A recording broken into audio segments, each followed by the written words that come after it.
This is the regular meeting for March 4, 2026, convening at 5:07 p.m. City Clerk, can you do the roll call? Sure. Councilmember Bregman? Here. Councilmember Nakanishi? Here. Councilmember Craig Hensley? Here. Mayor Pro Tem Hothy, Mayor Yepes? Here. Thank you. City Attorney, can you please announce the closed session items? Yes, thank you, Mr. Mayor. Council will convene in closed session regarding item C2A, public employment, regarding one position. It's conference with Greg Nelson of Mosaic regarding the recruitment of city manager pursuant to Government Code 54957, and item C2B, public employee performance evaluation for the appointed position of the interim city manager, initial review pursuant to Government Code 54957B. Thank you so much. Is there any public comments on closed session items? Mayor, I have no comment cards, and we have no members of the public here for closed session. Thank you so much. Council is adjourning to closed session at 5:08 p.m. Yes, sir.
Recording in progress.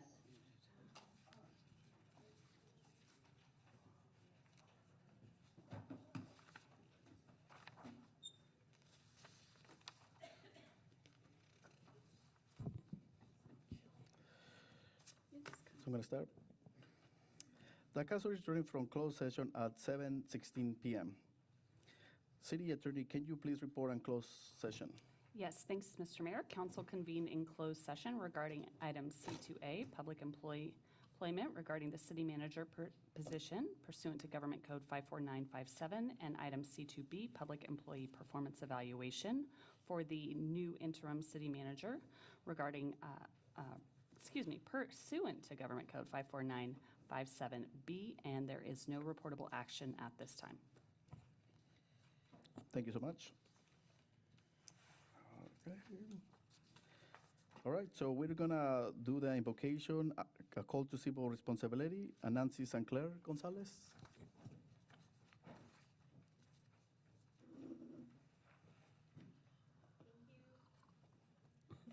Thank you for having me here today, Mayor Yepes and council members. The world's a very difficult place to navigate right now with war and unrest, and every time we turn on the news, there's something worse. So I've been thinking about awe. There's been neurological studies regarding awe. Experiencing awe and wonder isn't about just feeling good at the moment. It reduces stress and anxiety and enhances your mood. So the poem I'm going to read today is about small joys and finding awe in small things. Joy of tiny things. I've learned to begin my days with tiny bits of awe, to lean close to the world as if it's whispering my name. When the morning opens, coffee rises warm and dark, rain still lingering in the air, children laughing somewhere down the school halls, singing wild notes of being.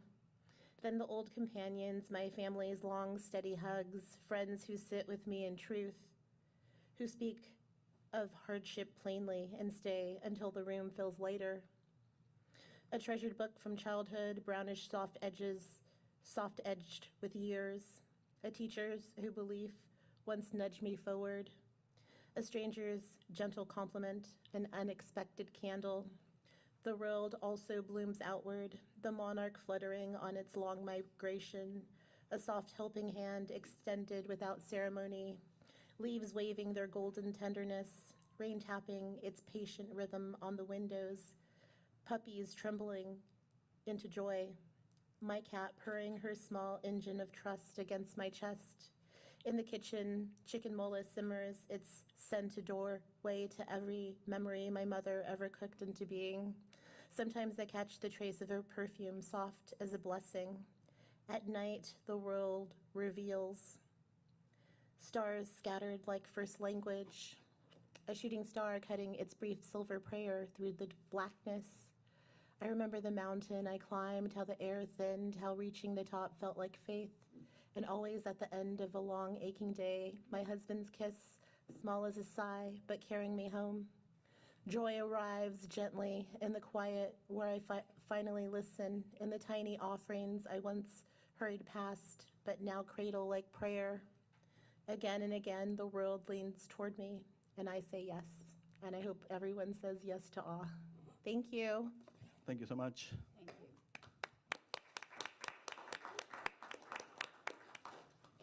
Now we will do the flag salute.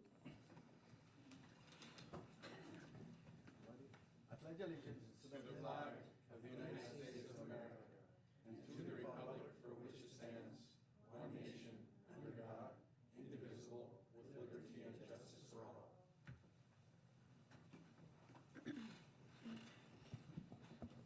All right. This is the regular meeting for March 4, convening at 7:20 p.m. City Clerk, can you do roll call? Councilmember Bregman. Here. Councilmember Nakanishi. Here.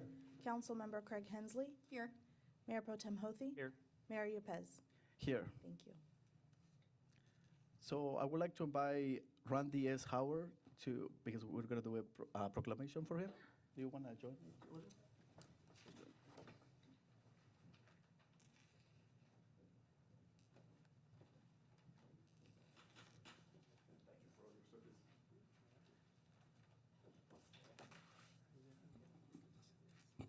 All right, we have a proclamation for Randy, Mr. Howard.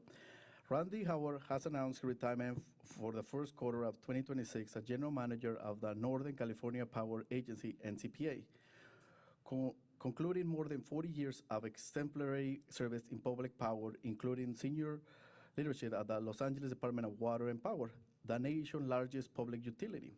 And during his tenure at NCPA, he skillfully guided the agency in serving its 16 members and more than 600,000 electricity customers while strengthening partnership and advancing reliability, affordability, and community-based energy solutions across Northern California.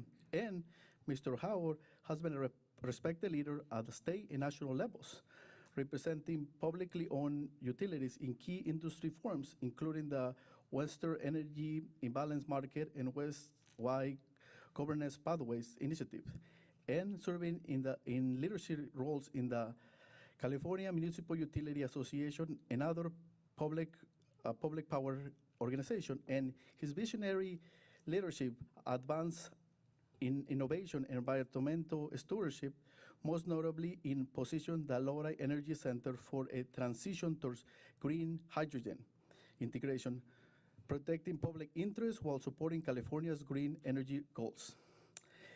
Therefore, be it resolved that I, Ramon Yepes, Mayor of the City of Lodi, on behalf of the City Council and the executive team and some of our members in NCPA, honor Mr. Howard for his exemplary leadership and dedication to public service and extend our profound gratitude for his lasting contribution to NCPA and its members. Congratulations on a well-earned retirement and our best wishes for the future. Thank you so much. Would you like to say a few words? Be glad to. Yeah, thank you. So I actually serve as our rep to NCPA, myself and Councilmember Bregman as our alternates, and energy policy is like the most complicated thing I've ever done in my career, and I do this for a living at the Capitol. So Randy has been exceptional at leading a 700,000 person ratepayer entity in NCPA. He's helped to put together this exceptional executive team and even helped with the placement of our own UD here, Jeff Berkheimer. And I know he's been a source for Jeff. As you know, one of the things that we brag about the most in here related to energy is how cheap our rates are compared to PG&E. And when you think of your energy bill and how much of a discount we get, think of Randy Howard at the helm in representing us. He's done this at a high level for a very long time. Just within this last year, he's advising the governor on energy policy. We go to the U.S. Capitol just last year, and we're meeting with U.S. Senator Alex Padilla. He's doing this at a very high level, and NCPA is well respected in the industry. So I just want to thank you, Randy, for everything you've done for our constituents.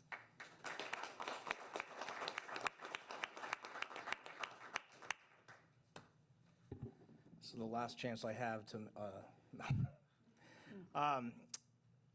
the city of Lodi and the ratepayers, I don't think will ever truly appreciate what NCPA and specifically Randy Howard's leadership has done for us over the past decades. But I can tell you, we get a lot of the credit for owning and operating the distribution system, but NCPA under Randy Howard's leadership are the ones that manage our generation resources. They help us identify cheap and reliable power purchase agreements to meet our renewable portfolio standard. They're front and center with all of our lobbying efforts to make sure that state and federal policies that impact the electric utility bill that you get are fair and balanced and in line with what the goals of our community are. I like to joke that Randy's core job is representing the 16 member agencies who all have diverse priorities in terms of their community, their politics, what they want their energy policy to be. He identifies what we have in common, and he sets the policy to march in one direction.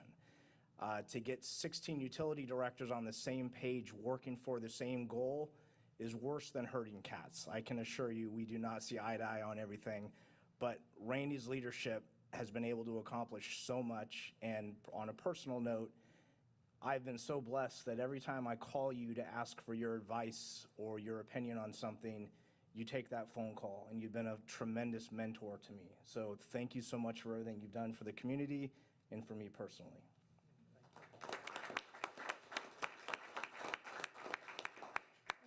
And I'll just say how honored I am to receive this resolution and this recognition. You know, I work for the city, and NCPA is jointly owned by our 16 members, including the city of Lodi. So really, you're all my bosses. He's on my executive committee. But I just so appreciate the working relationship that we do have and how effective we have been.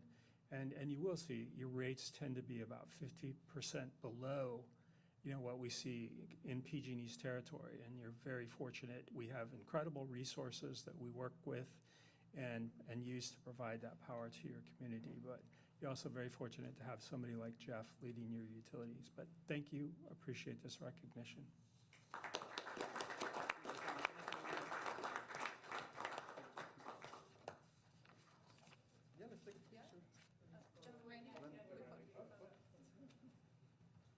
Important part.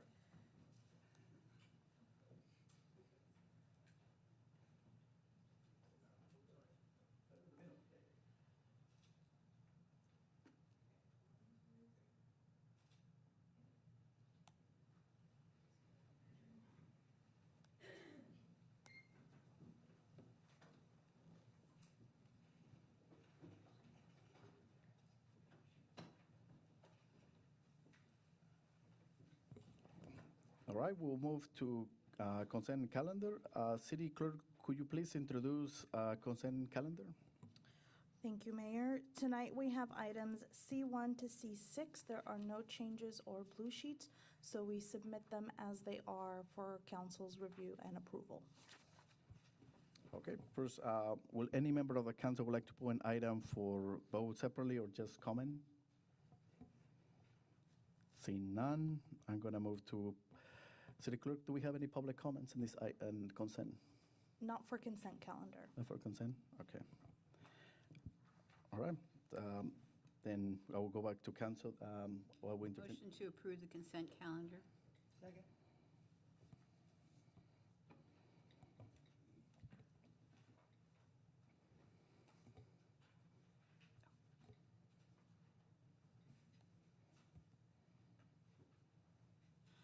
Perfect, and it passes. Now we're going to move to public comments. City Clerk, do we have any public comments on non-agenda items? Yes, Mayor, I do have a few comment cards. The first comment card I have is from David Mendoza.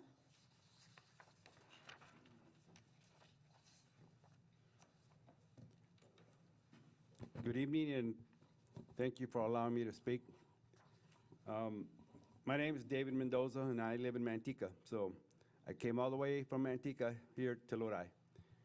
I'm an engineer. I spent 38 years working for public agencies. The last 5, I've been working as an individual engineer.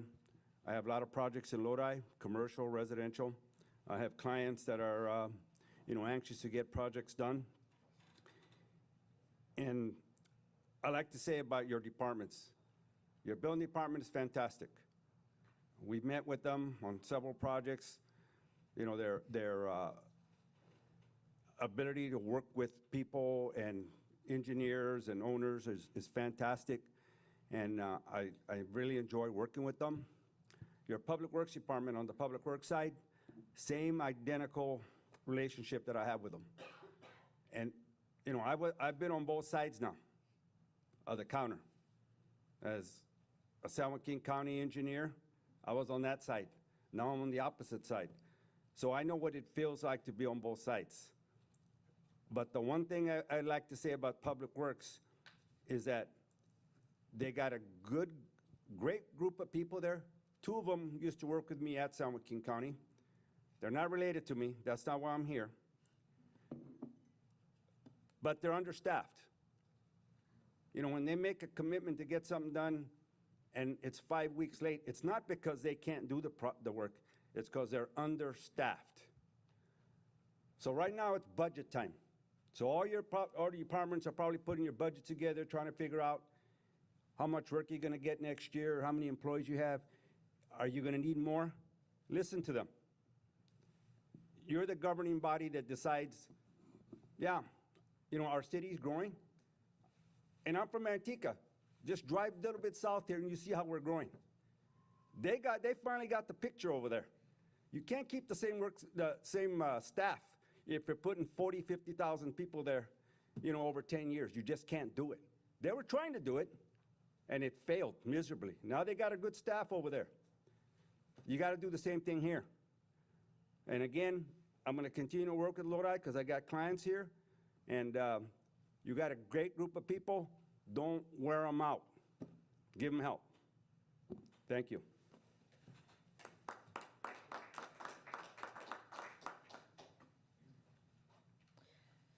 The next comment card I have is from Gordon Shields.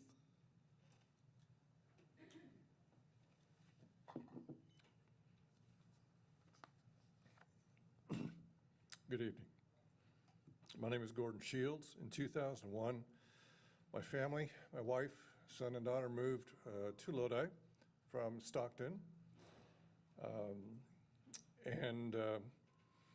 My children were in their early 20s at the time. And since then, my son is married and moved up to Sacramento. But my daughter, who is a type 1 diabetic and on disability, a tongue cancer survivor, still lives at our home with us in our Lodi home. In 2011, my wife and I bought a home in South Lake Tahoe to retire, but we kept our home here in Lodi because if we could at some point, due to age or health issues, we'd have to come back and move full-time back in to Lodi. On July 4th of 2025, my daughter was involved in a horrific single-car accident and is now a paraplegic, paralyzed from the waist down.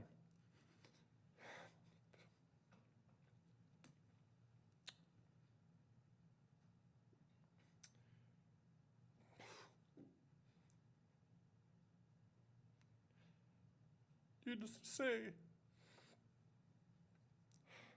my mother and I moved down to be with her chief caregiver. One of the challenges we found was that she was not able to get to the community mailbox in her wheelchair because the lip on the curb in the driveway was a little too high. And there was a handicap curb on the other side of our street, but not on our side. So she would be unable to get to the community mailbox in her wheelchair. Of course, the goal is for her to become independent at some point. So we felt, well, we've got to try to figure out something. She's got to get to the mailbox. So we called the city of Lodi. And I was directed to the appropriate departments, spoke with someone, I don't remember which individual or what department. I explained the situation, and she said, yeah, I think there's money in the budget for that. And within several weeks, surveyors were out because we didn't have a handicap place or a curb at the end of our block, but there was one directly across the street.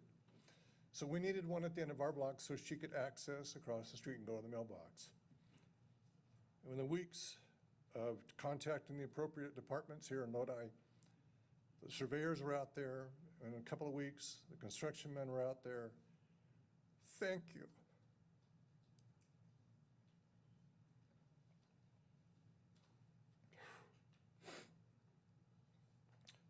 For doing that. Sorry.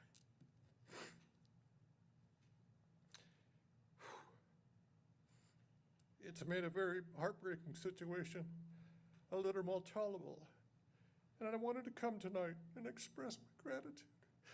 Thanks to you all for our family. Thank you.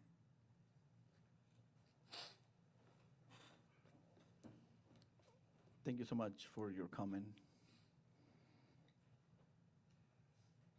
Okay. The next comment card I have is from Vanessa Barberas.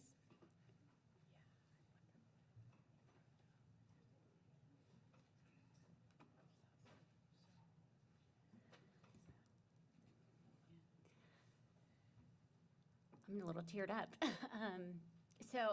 Good evening, Mayor Yepez, council members. My name is Vanessa Barberas, and I'm here from Waste Management tonight. First and foremost, I wanted to say congratulations to our new interim city manager, Mr. Bush. We look forward to working with you and getting to know you soon. I'll leave a business card with the city clerk. But I came tonight because every year our company hosts electronics recycling events at our transfer station 4 times a year.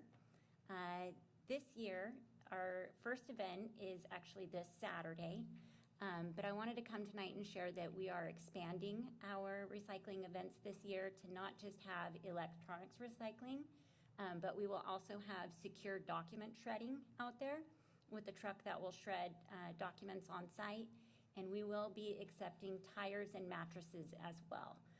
We believe that these items, will help illegal dumping, items that families usually have a harder time with disposing. So we will have those recycling opportunities available this Saturday from 9 a.m. to 1 p.m.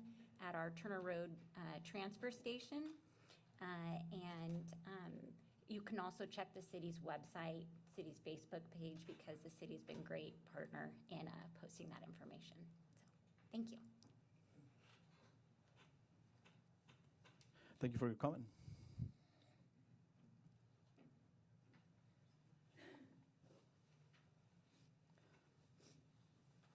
My apologies. Those are all the comment cards for non-agenda items that I have, Mayor, and we are able to move on to the next item. Okay, so I will ask if anybody in the audience would like to make a public comment. Seeing none, we'll move to the next item.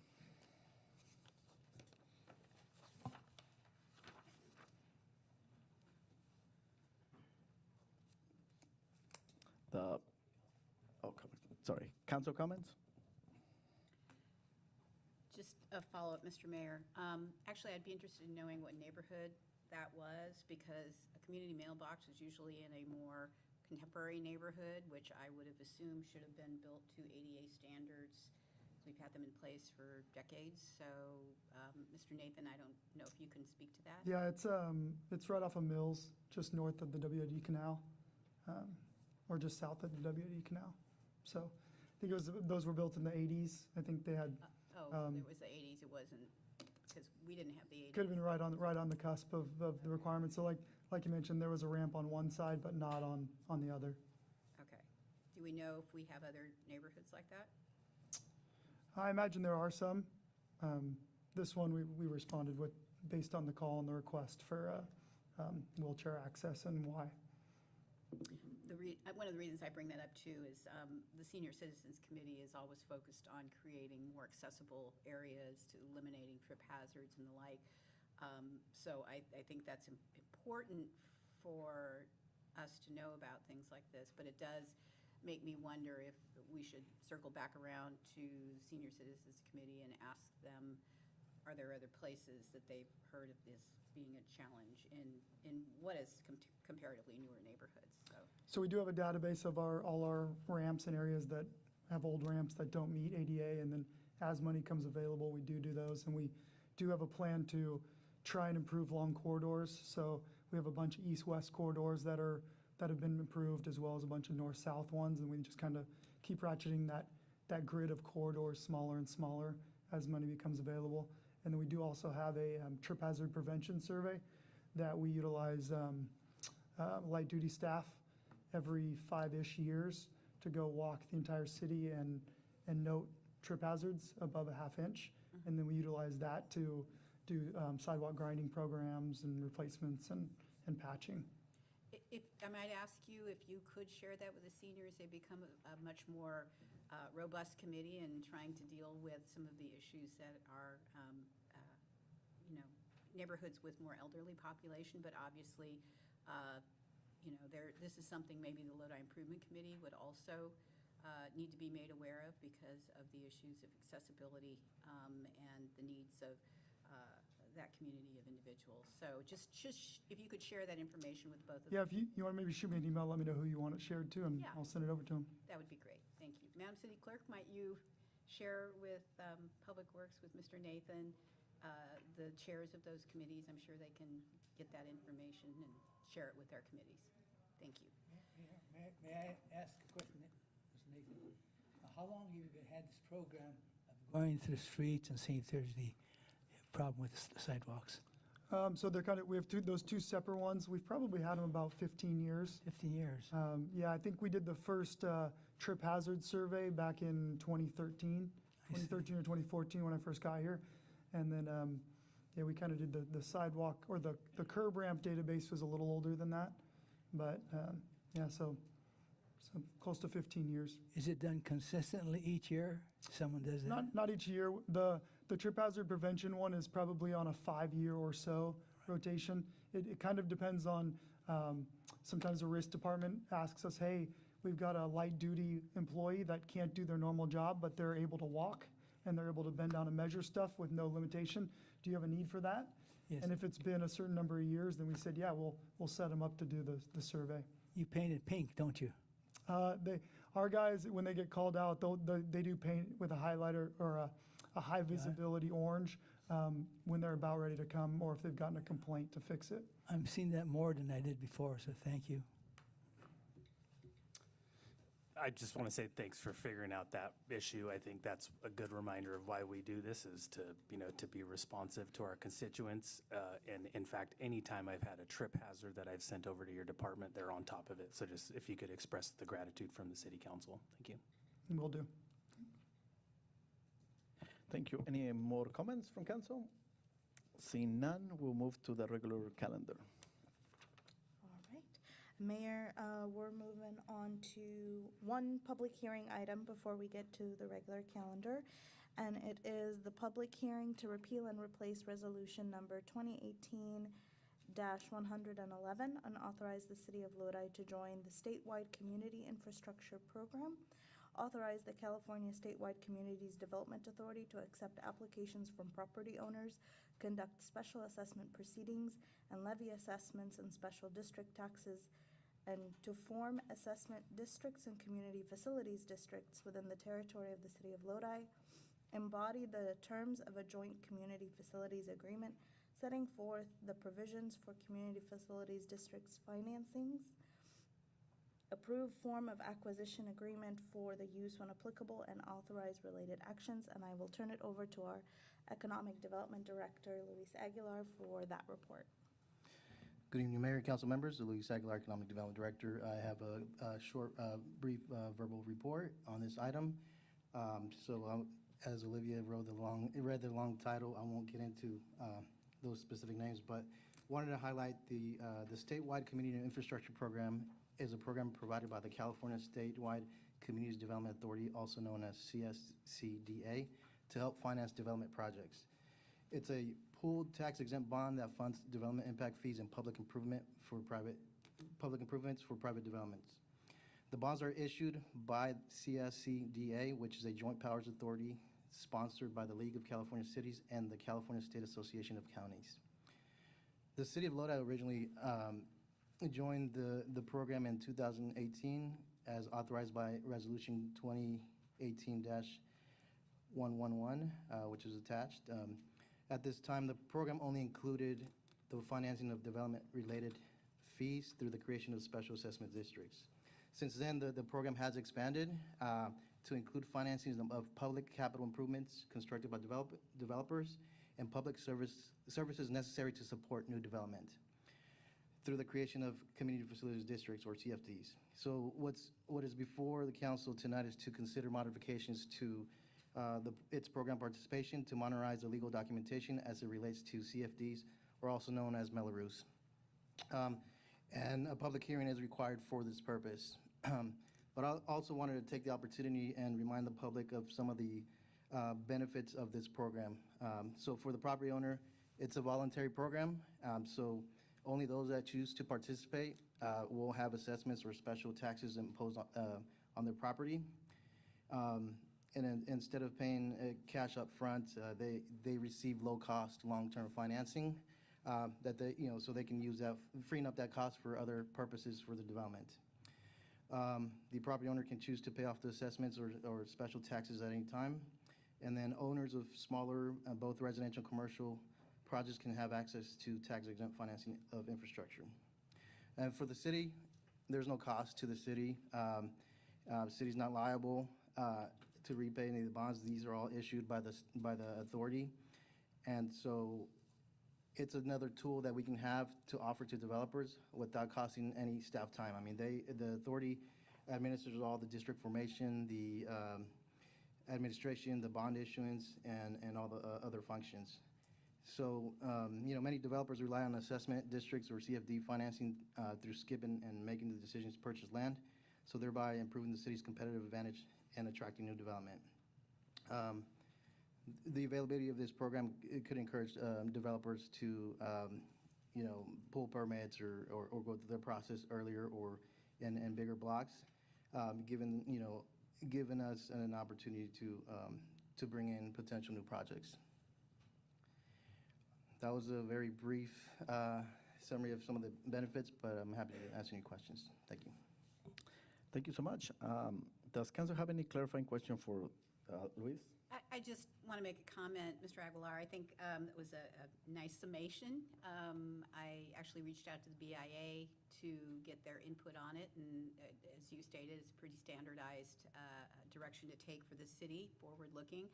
And I would commend you on the fact that actually what you've just presented is meeting a couple of our strategic priorities, the economic development plan implementation being one, but also under infrastructure, allowing us to support future growth areas and also to ensure that funding for those future developments projects are sustainable and self-supporting. So this is the kind of thing I like to see, to reference back to our strategic priorities, and I think you're doing a very good job of making sure that we're moving forward with some of these efforts. So thank you.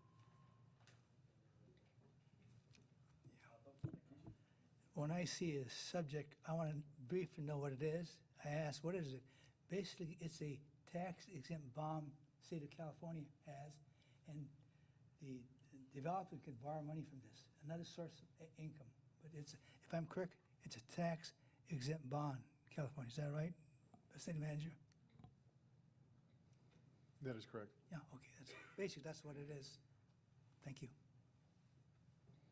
Thank you. Any more comments? Seeing none, I will open the public hearing at 7:48 p.m. City Clerk, do we have any public comments? Mayor, I don't have any comment cards for this item. Okay. If anyone in the audience would like to speak on this item, that would be a good time right now. Seeing none, I will close the public hearing at 7:48 p.m. Any additional council comments? I'll make the motion. Second?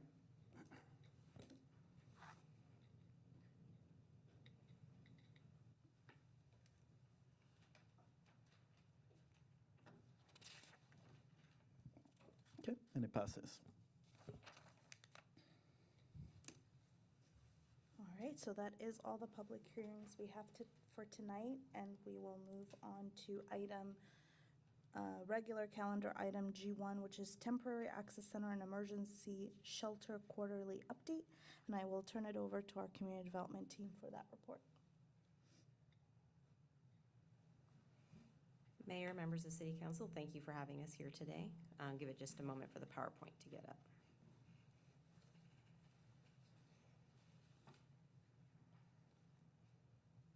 All right.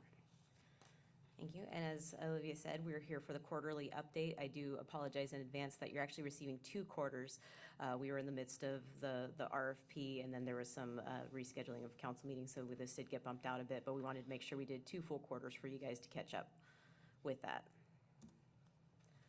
So we're here today to provide an update on Access Center construction. We do have a slide for that, and then provide an update on the Temporary Access Center, including budget status overview, comments from Outreach Ministries International, OMI, on 1-year success status updates, 15-month updates, and the treated success, and some demographics that they're going to be here to present. So this is the Access Center construction budget and schedule update. So the original contract amount was just under $9.9 million with original change order authority of $600,000. Subsequent to that, we did experience some environmental concerns that we had to come back to City Council for additional change order authority in the amount of $1.4 million for a total of $11,866,433.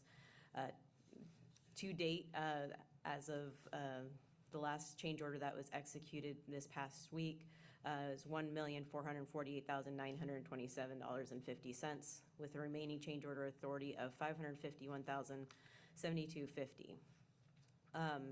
Just to note, the original construction start date did start in April of 2025, as we were working on getting the temp facility foundation completed to be ADA compliant before we transitioned them out of the warehouse to allow the construction company in to begin construction. With that, we, as shared, had some environmental delays that did push back our construction timeline. As of the most recent change order authority, it does say September 30th, 2026. I do want to note that as we've learned with this construction project and other construction projects, there can always be unforeseen conditions or items that occur that could affect that schedule and budget. So we are monitoring it closely. We meet regularly with our construction manager and our architectural team, as well as our contractor. Now that the weather has improved, they are moving quickly to get the roof and the sidewalls put onto the building. If you've driven by there in the last few days, there's been a crane out there actually lifting roof tiles onto the top of the building. Once those are up, they do plan to sequence multiple trades concurrently to try to maintain the momentum of that construction schedule. We will keep City Council updated if we see any significant changes.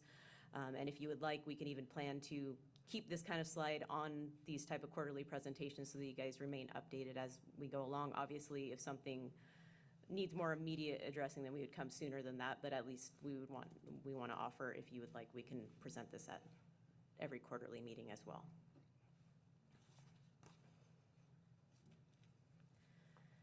With that, so the Temp Access Center operator budget status overview, we actually just finished out the 1 year a few months ago.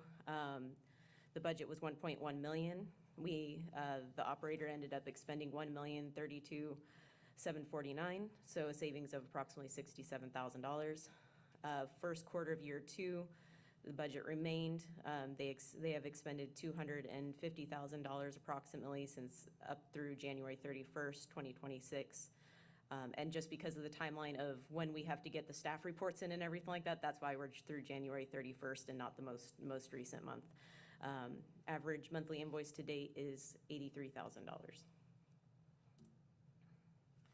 Year 1 contract budget breakdown. So over that first year, as you can see, the majority of the funding did go to salaries, and that is because it does take staff to perform case management, monitoring day-to-day janitorial services, and just running a shelter and identifying resources to help these individuals become independent and move on to either program or housing. The next significant cost was meals, about $115,000. This does not inclusive of the Salvation Army contract, which was in a separate $160,000 contract, which included meal service and laundry. First quarter of the year 2 of the contract, again, we see salaries taking up the majority of the cost and meals coming in secondary. We do track every invoice that comes in by category of what the use is. Every invoice that comes in, we do have to look at each receipt, each invoice that comes in for eligibility of the grant resources that we receive. So everything is validated before it is processed for payment. And with that, I will invite the OMI team up to share their presentation.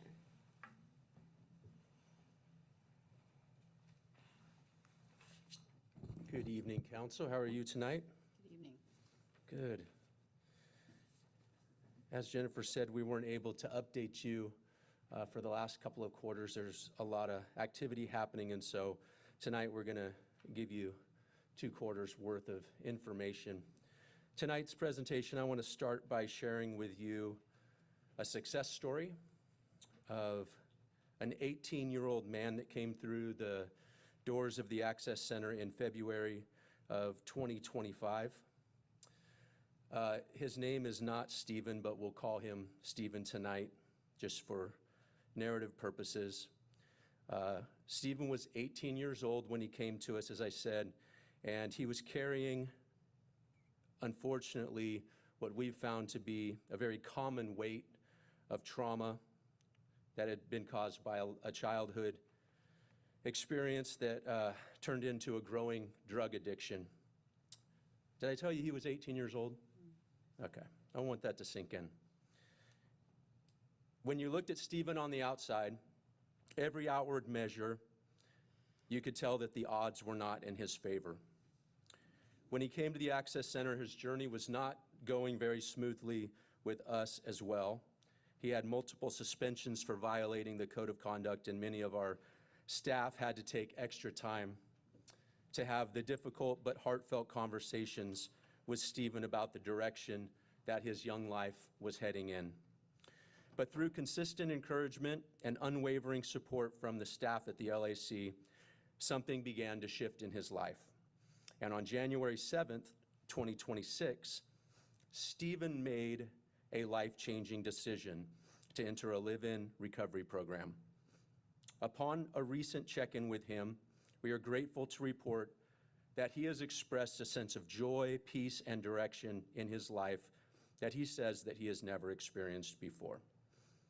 I share this story with you tonight because what we've experienced is that in order to get a person to initiate into our process that I will remind you of in just a moment, it requires a person making a choice for themselves. As much as a family may really be passionate about seeing a family member that's in a difficult place in life want to change on their behalf, it always takes the individual making that decision for themselves. And this 18-year-old young man who had his whole life in front of him had been dealt some cards that many of us have known of, other people, maybe in our own family, that they'd been faced with. And he had started off making the poor decisions that were leading in a wrong direction. When he came to us and he gave us the resistance that he gave to us, many of you have heard me refer to the 3 categories of people that we engage. And these are just ad hoc descriptions that I gleaned from a friend of mine who was a deputy sheriff for 30 years. He said in the police force, when they would engage with people in the community that were on the streets, they would break them up into categories that they referred to as the have-nots, the can-nots, and the will-nots. And it was just a simplistic description for them to be able to try to help the general public. And we found it to be very helpful as well. And we would have categorized Stephen as a will-not by his attitude and by his resistance. But eventually, Stephen became not a will-not, but a have-not. And we were able to offer him help, and we were able to offer him resources and options for his life, and he is currently making better decisions. I want to remind everybody that our mission at the Lodi Access Center is very simple. Our mission is to transition people from the streets of Lodi into permanent housing. That's why we're there, and that's why we show up every day. We continue to track the statistics and the data because we believe that this is a worthy cause that is worth tracking those statistics and keeping track of every single person that comes through the door, because we want to see success for every single person that is possible. On the next slide, you'll see our numbers for the first 12 months of operations. We had 174 successful transitions in the first 12 months that the Lodi Access Center was operating. And through 15 months of operation, we have a total of 225 successful transitions. That is an average of over 14 people per month. This is something that is a reproducible process, and it's something that we're seeing success in and we believe in. But one of the other statistics that we're very excited about on this slide is that you'll see that there was 61 individuals that have gained employment since we took over operations of the Access Center. To put it a different way, there are 61 people who are now working and contributing back to society rather than taking from society. And if we were to put a dollar amount on that, it depends upon what the wage is that a person makes, but between $1 and $2 million of income generated from these people being put back into the workforce, which I think is amazing for them and for their families and everybody that's associated with them.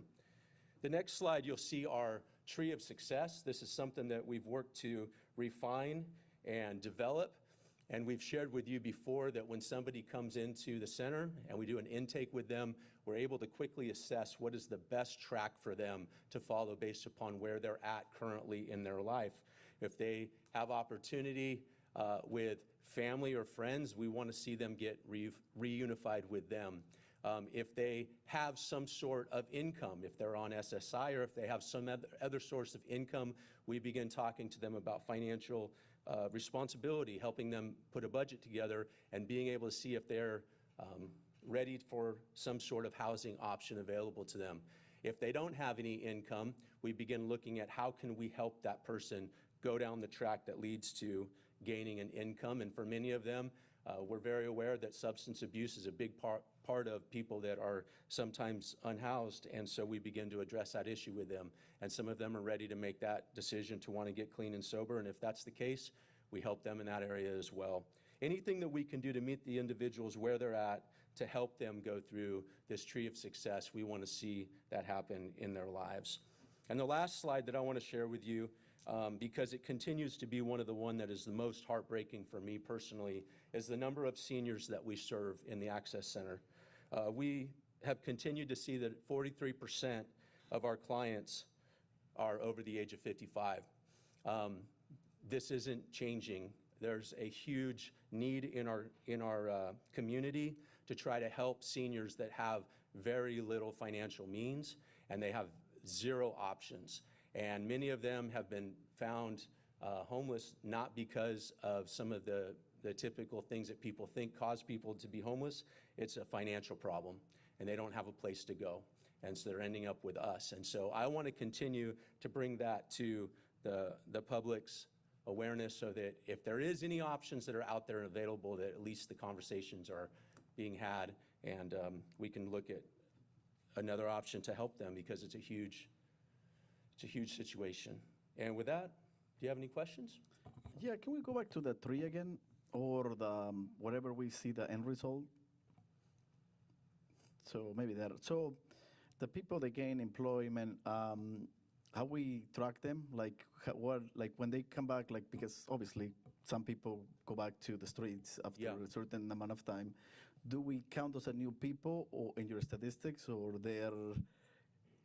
We track, if it's the same person twice, we track them separately.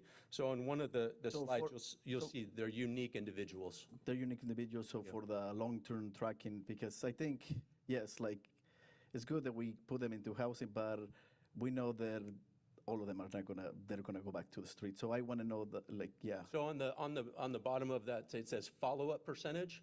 So those are the ones that we've followed up with. So our statistics are showing for those that have gone into program, there's a 66% rate of those that actually stick with it and follow through.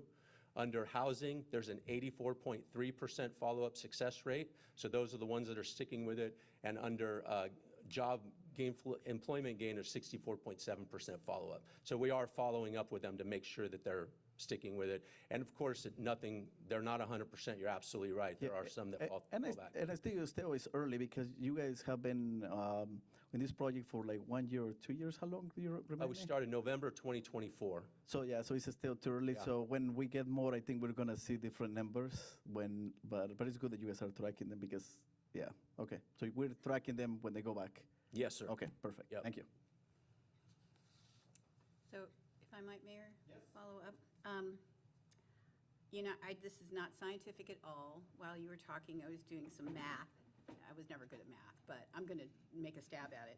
So when I calculate, if we're talking about 204 unique individuals, that's the number I'm using, based on the investment over the past year, you guys are astonishingly below the average for county and state. Even if I add in other things in our other departments and divisions to assist with homelessness issues, whether it's policing or cleanups or anything like that, I come up with, just with your initial information, about $5,000 per person for that $1.2 million investment. So I think that's remarkable, because the county spends on average $56,800, and the state indicates per person it's $42,000.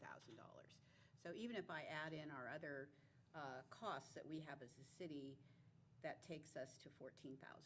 So in essence, you're far below what the average is for individuals, which I think it is important. The dollar contribution back to the economy is really critical, and I'm glad you're tracking that, because that's job creation and opportunities for people to contribute and to begin to demonstrate their own self-sufficiency. But I do want to just point out that it seems to be a good investment for us per person, because you're having significant turnaround time. You're not holding people, just as you said, average days are much less than the national and county average. So I think that's important to track. So maybe that is something with a little bit more of a scientific, analytical approach you could take a look at in the future and think about, this is kind of what we're spending per person in Lodi by having a facility, which is considerably less than what we would be spending in the big bucket of the county. So I know the county's got the mental health services and the like that they expend resources on, but it's important to me to be able to see what kind of return we're getting on investment. So thank you. I think you did your math perfect, by the way. That's Oh, I'm sure. in the same way that the city of Lodi has got the best electric utility, the city of Lodi has got the best Lodi Access Center in the state, and as far as we're concerned. Dr. Nakanishi? Yeah, thank you. I've been following this since you began. Yeah. If I'm correct, you have less number in the program than you had before. My question is, am I correct in that, and why? When you say less in the program, Yes, number who were in Access Center. When you first started Access Center, you had a certain number that you had patients there, right? I'm not sure. Is it, pardon? Yeah, that, when we moved, That's how it was before. we dropped down from 49 beds to 46 beds when we moved into the tent because of the footprint of the tent. It was smaller than what we had before in the temporary building area. Okay. So we did drop our bed count a few.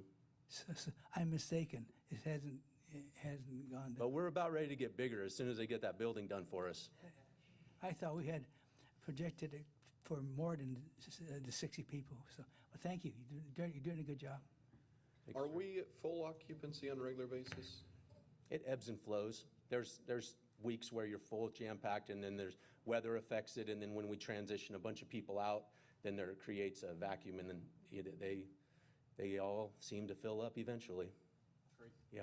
And as far as referrals go, have you experienced any referrals from outside the city of Lodi, at least recently? That would be probably a question for Johnny or Marvin. I'm not sure. Unless it's a HIPAA violation. I can answer it from a non-violation of that. I think they're trying to be cognizant of that. The only referrals that we would receive from outside would be a warm handoff from another agency. So that would be them talking to the shelter director and identifying that it was a fit for them. And same with us. Sometimes we have had to identify another shelter may be a better fit for an individual and have a warm handoff, but we do not do walk-ins of individuals from outside the area. Understood. Thank you. More questions from council? Seeing none, I do have a question. Can we go back about the salaries? So what is the average salary for employees at the Access Center? I think it just is about the, like. Most of our staff works by the hour. They're hourly employees. Their hourly wage ranges from $17 an hour to 21, 22-ish, something like that. And how about like upper management? We only Like have roughly, we only have one salaried employee, and they're right at the baseline of the exempt status. Okay, thank you. Okay, seeing no more comments, we'll move to public comments. City Clerk. Mayor, I don't have any comment cards for G1, but you're welcome to open it up to the audience. So I'm going to open for public comments on this item. Seeing none, oh, perfect. Because we had to rush the last meeting, can I give you guys a hat? Yes. Gosh, I have no idea. Try that one. Hey, Large. Figuratively. it's not hollow. It's not hollow. You know. Small. Thank you. Yes. That's large. Want flat or large? Flat. Flat, let's go. Large? You get a hat. Double large, double large. Okay.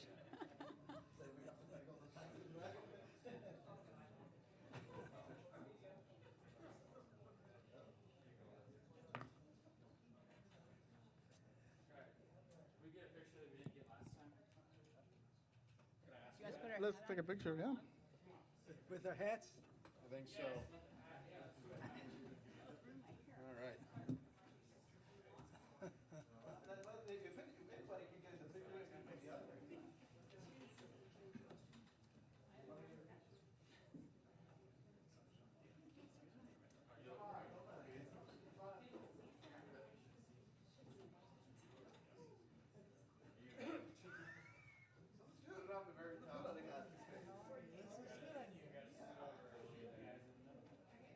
Jennifer, come on. Jennifer, come on.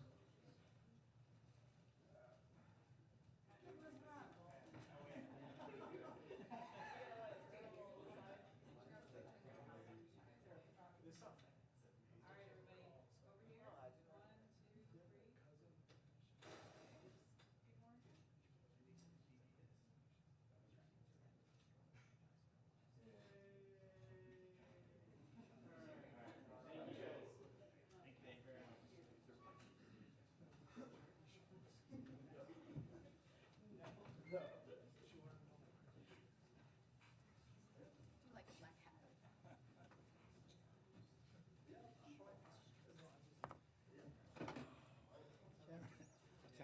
I'm sending my wife to wear a hat like this. Sleep. You're terrible. You gotta wear sunglasses. Okay, doesn't require a vote, right? This item doesn't require a vote, so, okay, cool.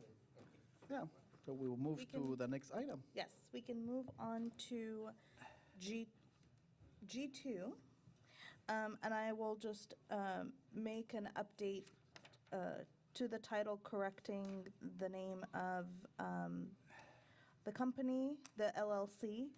So G2 is to consider adopting a resolution authorizing the interim city manager to enter into a concession lease agreement with Gold Fuel Station LLC for a portion of Lawrence Park located at 350 North Washington Street. And I will, again, turn it over to our Economic Development Director to present on this item. Good evening, Council. Luis Aguilar, Economic Development Director. And again, this item is for you to consider a resolution authorizing the interim city manager to enter into a concession lease agreement with Gulf Fuel Station LLC for a portion of Lawrence Park. So Lawrence Park, adjacent to Lawrence Park is the American Legion Building, which is located at 320 and North Washington Street. And the Legion Building is currently going through significant renovations to be repurposed as an event space and become another amenity for the Lodi community. So to further enhance the Legion building improvements, Gulf Fuel Station LLC is requesting that the city lease approximately 5,400 square feet of the land from Lawrence Park that would allow them to construct and maintain an enclosed dining and entertainment patio and related improvements on the southern end of the property. Wanted to highlight some key terms of the agreement. Again, it's 5,400 square feet for a maximum of 15 years and an annual lease payment of $500. Repairs and alterations to the premises. The city has no obligations to make any repairs or replace any components under any circumstance. Upon the expiration of the agreement or earlier termination of lease, the premises shall be delivered to the city in good repairing condition. The tenant will maintain insurance throughout this whole time. And then in the resolution, there's also a section that for reimbursement for appraisal and outside legal fees that the city paid for to get to this point, and that'll be part of they'll be required upon the execution of the agreement. By entering into the lease agreement, the city preserves ownership of the land while enabling private investment to enhance the adjacent property and community amenities, which will remain consistent and compatible with the city's Lawrence Park uses. That concludes my brief presentation on this item. Happy to answer any questions. Thank you so much. Does council have any clarifying questions to Luis or the applicants? I believe they're here. I do have one question for our city attorney. Katie, would you go over what we as council members can actually say? I do know that we had closed sessions about negotiations. I'm not too familiar. Yeah, you cannot disclose any of the actual conversations or the terms that council considered during closed session, but the agreement based on the terms that you had authorized to negotiate is in the council packet, and so that is a public document that was out, so you could talk about that portion. Okay, any comments? Seeing none, then City Clerk, do we have any public comments? Yes, Mayor, I do have 2 comment cards for this item. The first comment card I have is from Rhea Jones.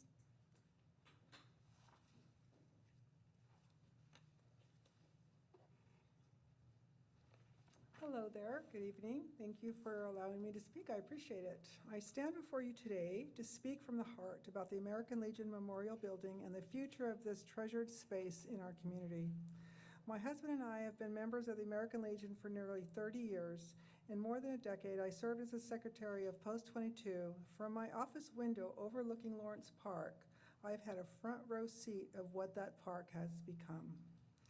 Day after day, I witnessed homeless individuals sleeping in the park, defecating in public, prostitution, child abuse, gang fights, hearing the screaming and the yelling, picked up trash, put out campfires, fought the illegal camping, and so much more. We all understand that the park was donated for use and the enjoyment of the community. But is this what the donor or the community envisioned for our beloved Lodi? I believe the answer is no. Just as we reassess any situation that no longer serves its purpose, it's time to rethink what is happening here.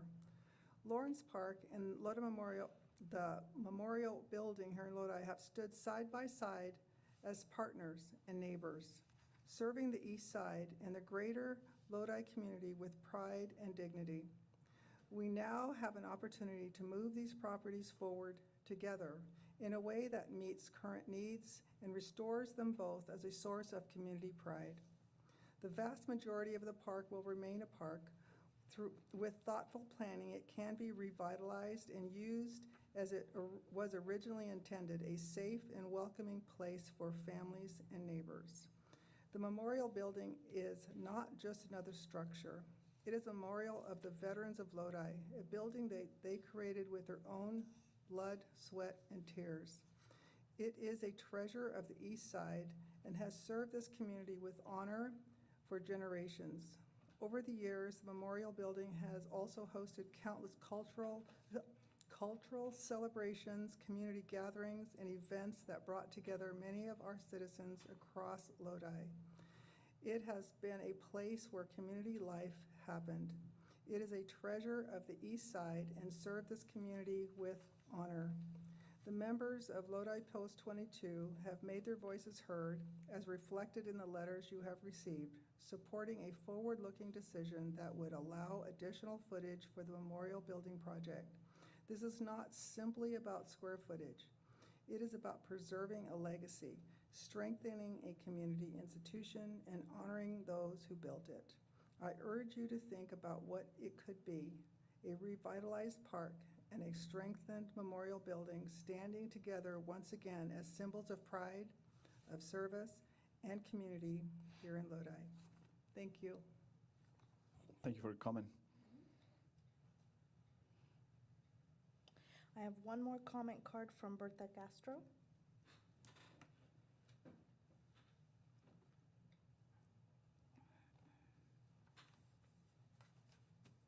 Hello, good evening, everyone. Hello, council members. As a resident of Lodi and the president of Unidos Progresando, Progressing Together, I'm here on behalf of our organization and the community we represent. We are here to express our strong support to the improvement to the American Legion Hall and the addition of the new community ballroom. Our priority is the well-being and safety of our people.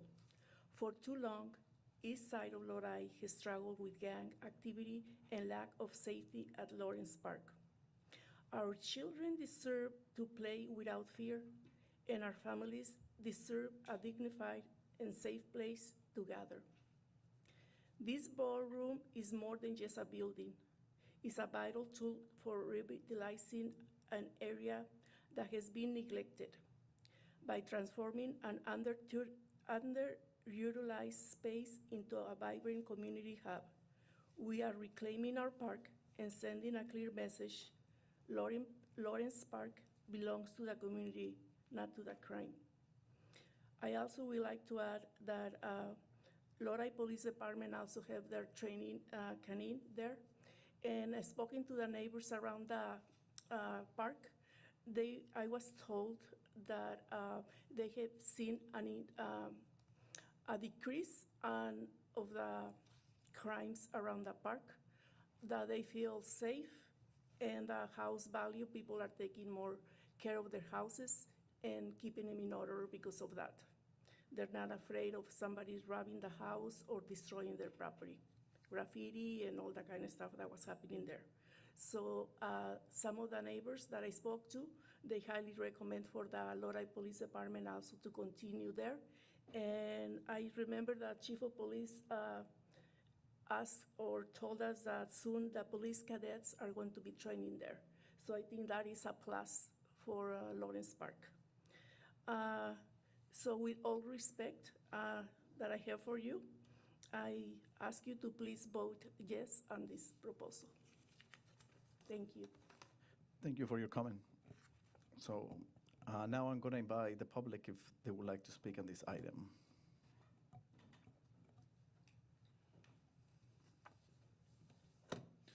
Good evening, Mayor Yepez, Council, and the community. JP Doucette, President and CEO of the Lodi District Chamber of Commerce. Aaron, welcome. Hope the first meeting is going smooth for you. We'll be talking to each other from here to there every so often. But first off, Rhea and Martin, I want to thank you from this podium for all of the years of service you've given to that post and that building, the love that you put in there. Just incredible if you have some time to hear all the things that her and her husband did just to support not only the American Legion people, but the building. It's incredible. We appreciate at the Chamber, our leadership, our members, how thoughtful the council has handled this process. You know, our public spaces here in our community are really invaluable to us. It's reflected in how much park space and open space we have. It shows the value we place on it. So to enter in this sort of negotiation, we appreciate the thoughtfulness that you've taken. We have been looking, you as a council, we as a community, for a way to activate some of our various public spaces, ways to be creative, to make them utilized in ways that have public benefit, economic benefit. And in this situation, I truly believe that we can deliver on both. The American Legion building, as Councilman Bregman knows, when I recruited him to serve sausages at an Oktoberfest there, not only do we have weddings and celebrations there, we're having fundraisers for the community, and the more that different types of events and things that we could host there really can be a boon, not only to organizations within the community, but in terms of those fundraising efforts. This is just going to be a spectacular space. So we're really, really looking forward to hopefully having this item approved so that we can really bring a unique asset into this community and maximize all of the amazing work that's already being done there. We're going to be talking a little bit about the strategic plan later this evening. And this is one of those projects that is a mobilization of that strategic plan, the downtown specific plan. It's a gateway into the community. I only got 5 minutes, but we could talk for hours on how amazing this project is. So thank you all very much, and we hope to get an approval this evening. Thank you. Thank you so much.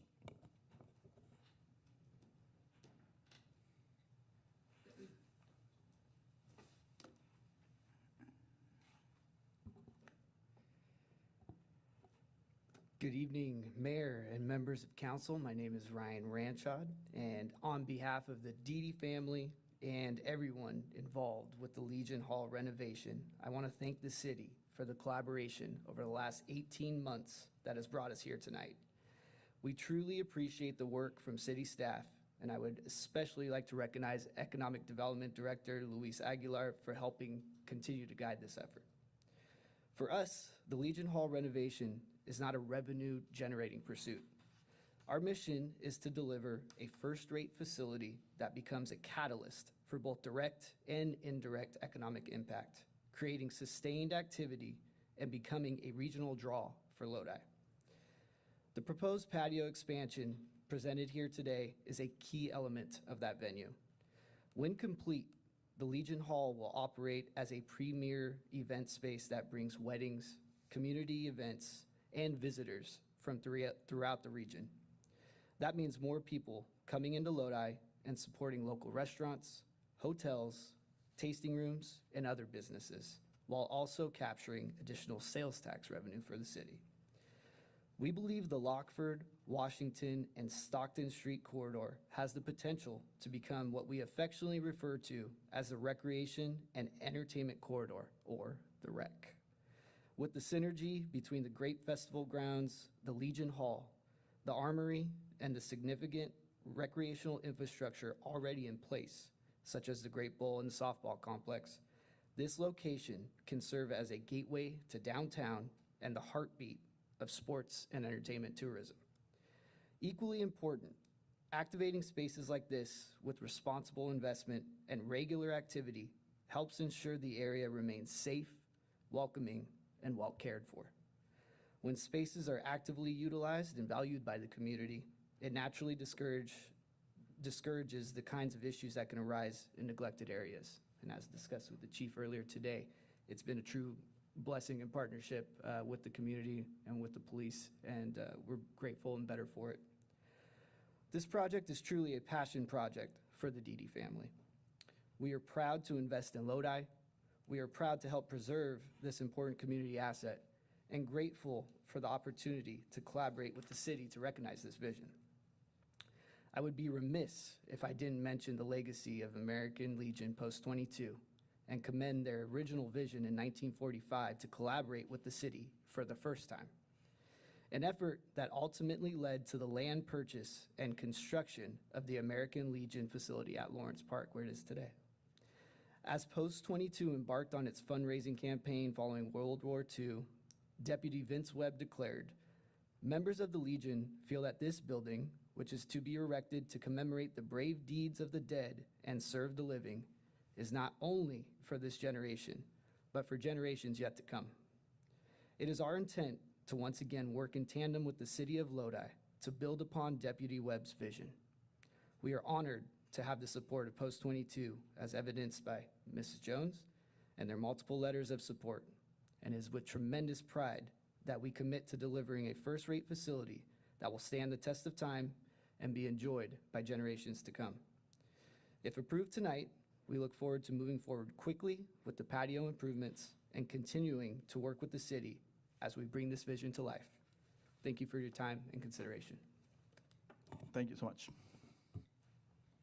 Mayor, I'll just note that there is one member of the public on Zoom, so I'm just going to make a quick statement. If anyone on Zoom has a public comment, please feel free to raise your hand, and I will call on you during the public comment period for each item. Thank you so much. Do we have anybody on Zoom then? Okay, perfect. So then I will go back to council. Any more comments? Yeah, if I might, Mayor. I appreciate, Mr. Ranchod, what you just mentioned. I think people need to know this is a memorial. This is not just a building to house the American Legion. It is a memorial to those who gave their greatest gift to protect the nation. So I think it's important to point that out and why it is so important to see that space activated again. And I want to say my thanks to Ms. Castro and Ms. Vargas, who are going to be helping us with getting a survey out to the broader community to find out first how they use and if they use Lawrence Park.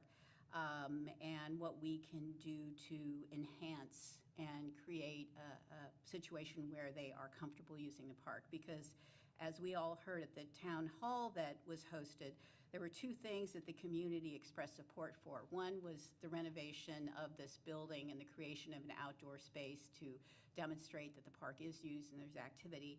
And two, the continued presence of the police on site. And I had the benefit of talking with the chief and one of his officers about the new Youth Citizen Academy that you'll be hosting there as part of the K-9 complex, but also in general around the park. So I think we are going to see more children out there using the park. I think we're going to get a better sense in the community what uses that they want, and that this, again, is a catalyst for activating that park and getting people into the area once again. So all good things, and thank the Dede family and the many volunteers who have worked to keep that site clean and also bring it back to use in the community. So thank you, guys. I do have a few comments. So I would like to start with saying thank you to all of our veterans, and the American Legion building is a prized possession for the city of Lodi, as well as all that go into it. I actually emceed our American Legion fundraiser the other night. I think I blew out some people's eardrums fundraising, so that was fun.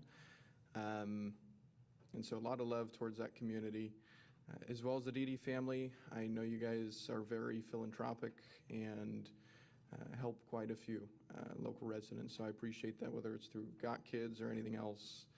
I've seen your family in action. And what I'm about to say is more directed towards the city of Lodi, not anything with American Legion, Dede family, the business or anything. My position is we need a system on our end. So for instance, this is an reasonably unprecedented event where we're leasing out a piece of property like this. My position is I believe we need to create some type of calculation, property value versus return. And then even if that is subtracted by public benefit, which could equal zero,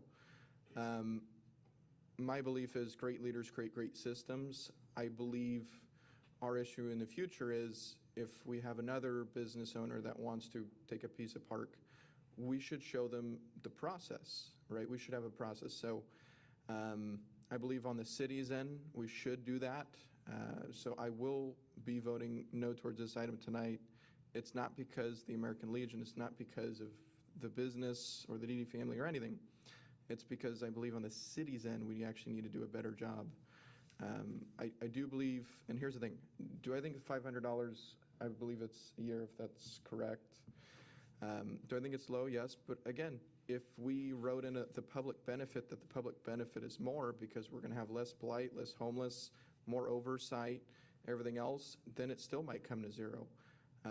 But I need to see that calculation because, again, I want to be able to go forward if we ever did have another agreement with a new business or anyone else that wants to lease property. So unfortunately, I do have to vote no on this issue. It's not because you guys, it's because the city side. So I appreciate your patience. I think you guys have the votes anyways, so I think you'll be all right. Thank you. Or any more comments? Make a motion to approve.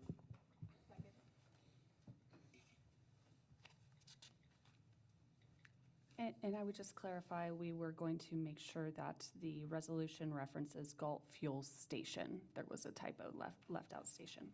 With that addendum, yep.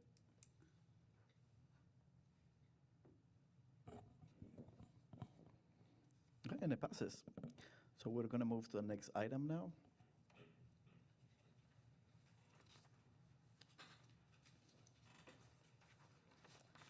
The next item on the regular calendar, item G3, is to adopt a resolution repealing and replacing resolution number 2023-98 and adopting a revised Lodi City Council strategic vision. Due to Mr. Bush not being here when we adopted this, I'm just going to give a quick, or when we went through the discussion I'm just going to give a quick two-sentence report. In 2023, the City Council had gone through an all-day, two-day strategic planning session. And then on January 28th, the City Council, with interim City Manager James Lindsay at the time, had gone through the strategic vision and made appropriate updates per the council's direction. The item before you tonight is a resolution adopting those changes, and I am happy to turn it over to interim City Manager Bush if he wants to add anything, but that's the item before you tonight. Yes, thank you, Mr. Mayor, Vice Mayor, members of the council. Thank you. I just would add that this is a foundational piece that, the council will rely on for budget purposes and for work plans.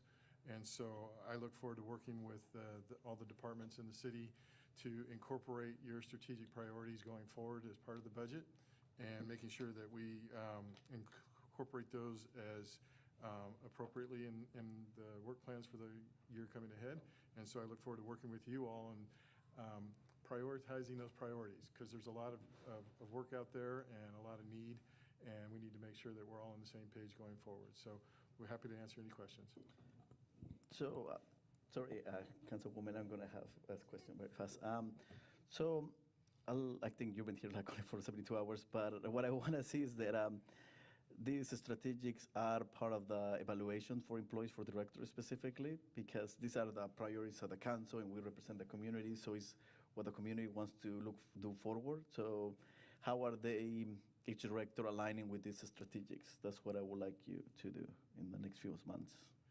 Certainly, and that's something that we can certainly explore. I think in order to ensure that we're on the same page with that, I think that there's an opportunity for further clarification from council, because as I read the document and the last presentation that was made, there was an overview of some of the work that's been done to date, but I think that there was also an identification of here's some other competing priorities, some of those that had some funding issues.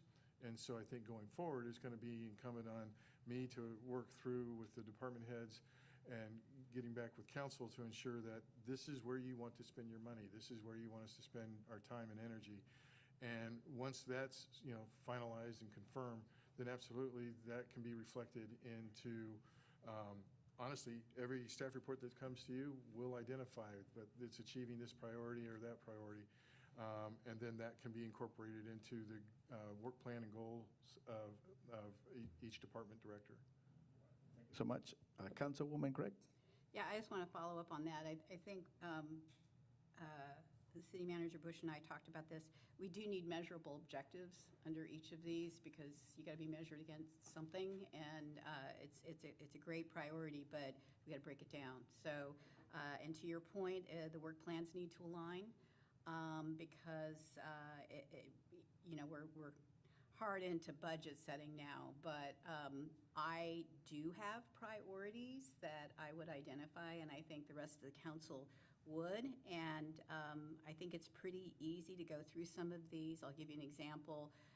The downtown, item E and B actually work together, revitalization and preserving the historic character that is such a draw, tie together, so that's an easy one to do. And then obviously the downtown specific plan is important. The same thing when we're looking at economic development plan. If it's in the plan, it's a priority, and it's a matter of, to your point, what do we have funding for? What's the low-hanging fruit we can do first? I'm just going to do my list because then I don't have to send it to you. Fiscal health, we need a diversified mix of revenue. I think that pretty much addresses a lot of what fiscal health can do for the city, and bringing that information to us as elected officials and to the public so that we can really keep our focus on the fiscal priorities. Housing, I think that D and E tie together, again, adopting standards to promote housing type for all economic levels, and supporting our policies that promote housing through good design, generational housing. It's all kind of the same thing together. Infrastructure, I'm going to always say this, invest in hydrogen, we have this capacity and ability to make a revenue-generating opportunity out of our electric utility, so do that. And then secondly, future growth capacity. I think both financially, how we finance, we heard about that tonight, and then just creating the capacity for future growth. Parks, maintaining our facilities is critical. That's been a challenge for us. And Hutchins Street Square is a gem of a building. The facilities building there needs some help and could be turned into some type of a use that would be beneficial to the community. We've talked about maybe an innovation center or something there and working with parks to make that happen. Lastly, strategic safety problems, E, in public safety. The outdoor public safety training, we got to find funding for that training center out there at White Slough. And then lastly, something we added at the council meeting or at the workshop under well-being, a customer-centered focus. I think that actually runs through all of these strategic priorities. So I hope you capture that because that's my priority list. So I'm sure other council members will contribute to that over the next week or so. Thank you so much for that list. Any members of the council that would like to speak on this item? Seeing none, we'll go to public comments. Mayor, I don't have any comment cards for this item.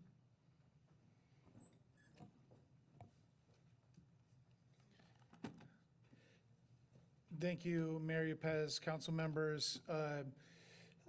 JP Doucette, President CEO, Lodi Chamber of Commerce, here to talk a little bit about to Council Member Craig Hensley's point and others up here about prioritizing some things early on in this process. This is, I think, the second out of third major plans that we're going to adopt with the downtown specific plan still pending. But I do believe that there's some initial overlap that I think should be prioritized, and the chamber stands ready to help support. A couple of the things that I want to highlight, one being a business retention and expansion plan. I think that the business, as much as we'd love to attract new businesses in our community, and we work hard to do so, the most important businesses we have are the ones that are currently here. We want to try and do everything we can to keep them here and support them in growth, because that's our best opportunity for increased economic activity in the short term. So a key component of this is outreach to local employers. At the chamber, we have over 600 members, most of which are small business and most of which are within the city limits. And so we want to work with our Economic Development Director, Mr. Aguilar, to help reach as many businesses as we can, help collect meaningful data that can help support your policy decisions moving forward. Also, in terms of creating that business-friendly environment, or really taking a look at how can we create systems, to Councilman Bregman's point, that set us up for success as businesses are trying to either start up or expand within our community. One of the great ideas that I think crosses over to the multiple plans, but is looking for sort of a concierge type approach or service, or personnel would be great, but at least a process that it's going to give the businesses that are navigating the permitting process somebody that can help them as it's going through the various departments or various stages of planning. It can be very challenging and confusing sometimes to go through. So I think that's a great idea and something that I believe crosses over multiple plans that we've brought forward. Also, I just think that alignment piece is so critical, and Mary has just talked about it in terms of trying to codify it within the work of the staff and department heads. But it really doesn't stop there. It's got to go all the way down to the city council committees. It's got to go into the community, the different community organizations that are here to support. I'm fortunate enough to serve not only as president and CEO of the chamber, but on several boards such as Open Innovation Centers and the Lodi Community Foundation. You know, all of those organizations are really here to stand and be partners to help you bring this strategic vision to life. So thank you very much for going through the process. We look forward to working with you on setting those priorities, identifying the specific tasks and objectives that us as community partners can help support. But looking forward to this revision, any input that Mr. Bush will bring to bear from his experience. And thank you for the opportunity to work together. Thank you so much for your comment. Mayor, I do have a member of the public online as well. Okay. They had their hand raised.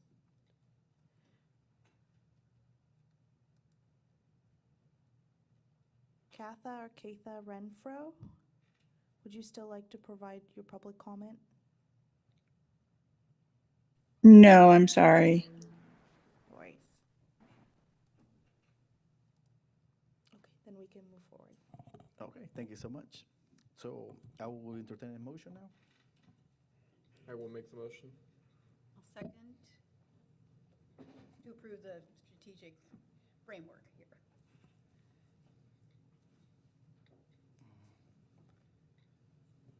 City Clerk, can you do it again because it disappeared from my...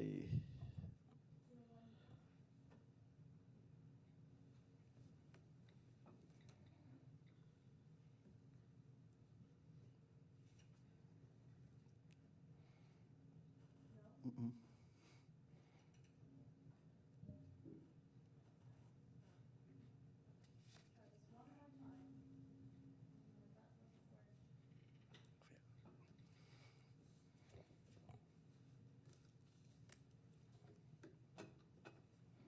All right, and it passes. So next item.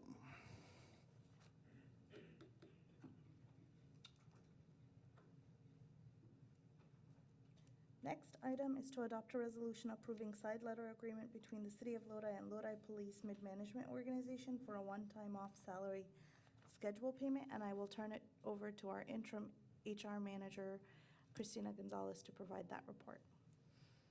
Good evening.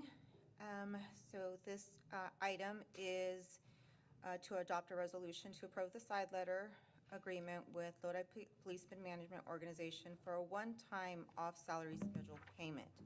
The city previously negotiated CalPERS cost-sharing agreements with all employee groups. The cost-sharing agreement allows public agency employers and employees to formally share a portion of the employer's required pension contribution, typically reducing the employer rate. The LPMO members had agreed to contribute 9% toward the employer's contribution in prior MOUs. The city and LPMO negotiated a successor MOU that was approved by council at its November 19, 2025 meeting. During the negotiation process, the city agreed to reduce the LPMO's member cost-sharing agreement from 9% to 3%. The members continue to pay the full share of the employee portion.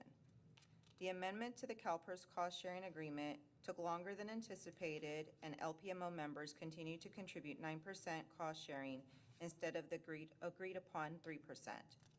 City staff prepared the amendment to the cost-sharing agreement with an anticipated effective date of March 30th, 2026. The LPMO filed a complaint with the city manager regarding the length of time it took to amend the cost-sharing agreement. City staff were able to work with CalPERS to amend the cost-sharing agreement to be effective February 2nd, 2026 instead of March 30th, 2026. The LPMO members had already contributed 9% cost-sharing for the period of January 1 to February 1, 2026. The city and LPMO representatives met and conferred in good faith and were able to resolve LPMO's complaint. The city and LPMO have agreed to a one-time off-salary schedule payment of $1,000 per LPMO member. The one-time off-salary schedule payment is anticipated to be included on the March 19, 2026 paycheck or as soon as administratively possible. By adopting the side letter, the city will resolve the LPMO's complaint about the length of time it took to prepare the cost-sharing amendment and for the additional CalPERS cost sharing incurred from January 1, 2026 to February 1, 2026. Staff recommends that council approve the side letter agreement between the city and LPMO. Thank you. Thank you for that presentation. Does council have any clarifying question? Seeing none, we'll move to public comments. No comments? Okay. Then I will entertain a motion. So move. Second?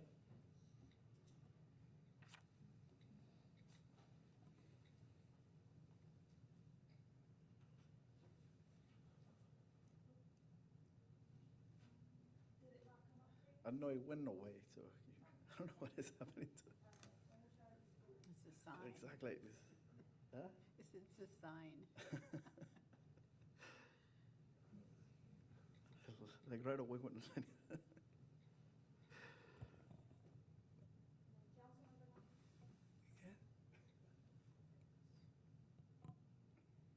Oh, you voted no? All right, and it passes. So next item. The next item is to adopt a resolution authorizing the city manager to execute an addendum to the employment agreement with Jennifer Fontanilla, library director, including future wage adjustments to bring the library director's base salary to $172,010 annually effective January 4, 2027, elimination of CalPERS cost sharing and modification to the city's contribution to medical premiums. And I will turn it over to interim city manager while I pull up the PowerPoint. Thank you.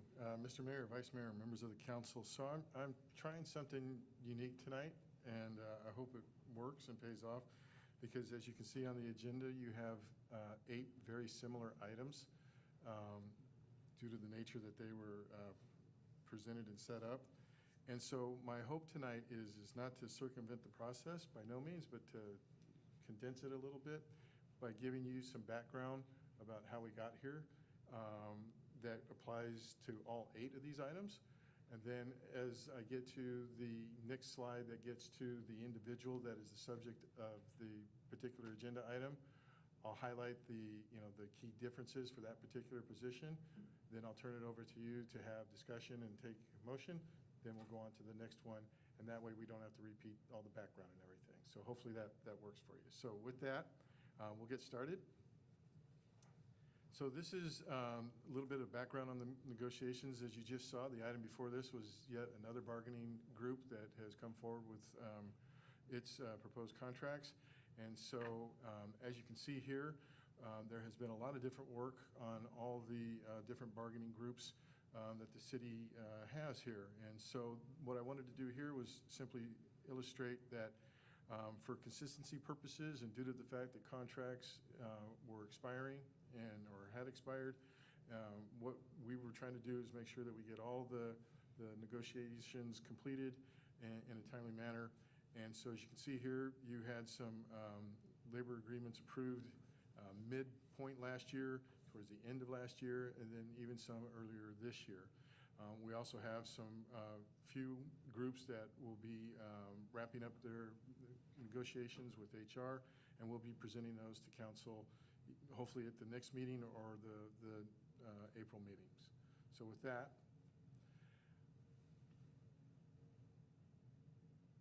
there we go. So what I wanted to do next is kind of highlight some of the commonalities, if you will, between all those different agreements that you had with those different bargaining groups, just to show you that the objective here, I believe, in looking at it and talking with staff is to, again, provide consistency throughout the organization and address some of the key negotiating points. And so some of those commonalities were cost of living adjustments that would become effective January of this year, as well as January of 27 and 2028. The percentage varies based on the union or bargaining group. Another key benefit negotiation item was the city will pay 90%, I believe that's up from 80%, of the medical premium by enrollment category for the lowest HMO plan.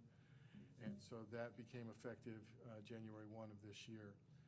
Another key benefit negotiating piece was reducing the total employee pension contribution by eliminating employee cost sharing. Again, based on the different bargaining group, the percentage of that varies.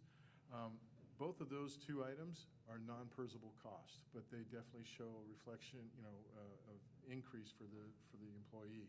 And then finally, there were equity adjustments based on a salary survey to bring salaries to the median of fair market value for those comparable cities that were agreed upon. So with that, there we go.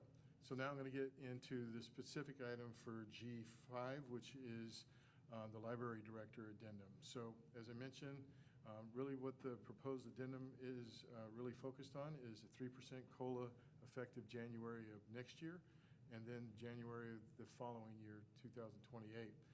The medical premium contribution, the 90-10 split, is also in effect here, as well as is the reduction of the total employee pension contribution by 6% effective July of this year. The final two bullets are items that are included in this particular addendum. You'll notice that those will be common language in the other department head agreements, and I think that the purpose here is to ensure that there's not a compaction issue between the department head and they're nixed in line. And that's pretty commonplace to ensure no compaction. The final bullet is another one that relates to ensuring that there's fair treatment, fair equity, that if an individual is asked to serve in another role, that they receive compensation for that. So I believe that is it for this particular item. So I'm happy to answer any questions on the library director addendum before you tonight. And then we'll move on, once you take action on this. So we do need you to take action, and then we'll move on to the next one. Okay. Yes. All right, so first we will go to council comments. Yes? I just want to thank you for clarifying this, because it's not something that really is made clear when you're looking at all of the information in the packet.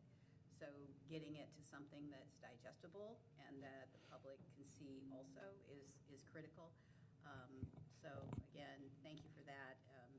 We are a little different in that we have contracts with all of our executive team, but this goes a long way for me in understanding how we got to the amounts that we're looking at tonight. So thank you for that. Great. Any more comments from council? Dr. Nakanishi? I'd like to tell the citizens that the city council has taken hours on this contract. We've met, negotiated, and so forth.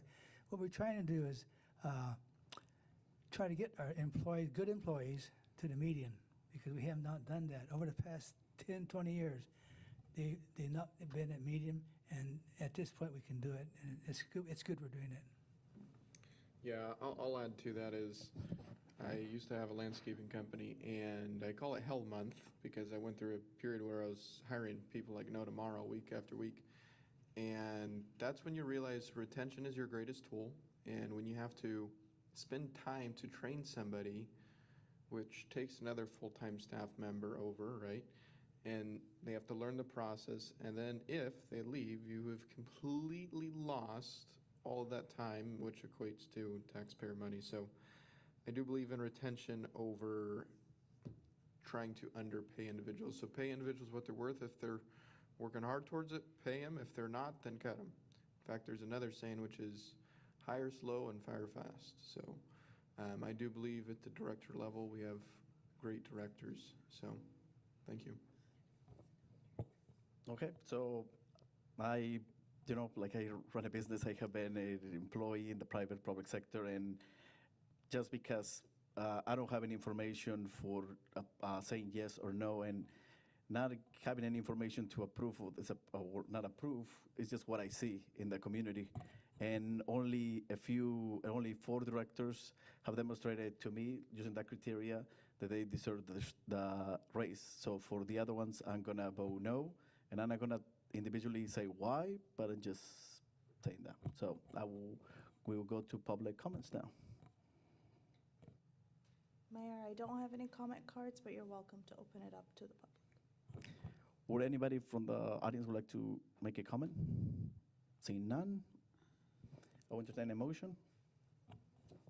So moved. Second.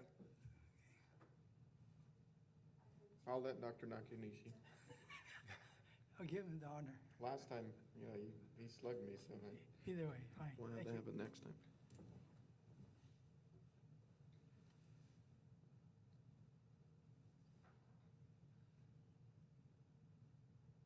And it passes. So let's move on.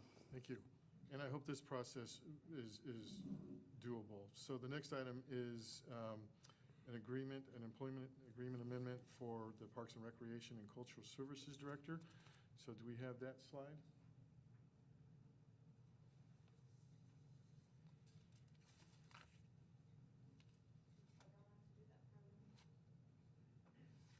Okay, here we go. So once again, same background to get to this point is part of the department head discussion and negotiations. Similarly, we have a 3% COLA effective January of 2027 and January of 2028. The same 90-10 medical split premium, as well as the elimination of the cost sharing of the PERS pension expense. Those last two bullets are, similar as well. And so those are the extent of the proposed amendments to this particular director's contract. And so with that, we're recommending your approval of that, and I'll be happy to answer any questions. Council comments? Seeing none, public comments? Okay, I will entertain a motion. So moved. Second.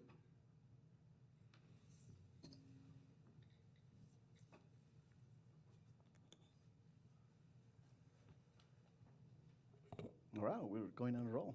Okay, thank you, Mr. Mayor. Item G7 is a similar resolution for an addendum to the employment agreement with the electric utility director.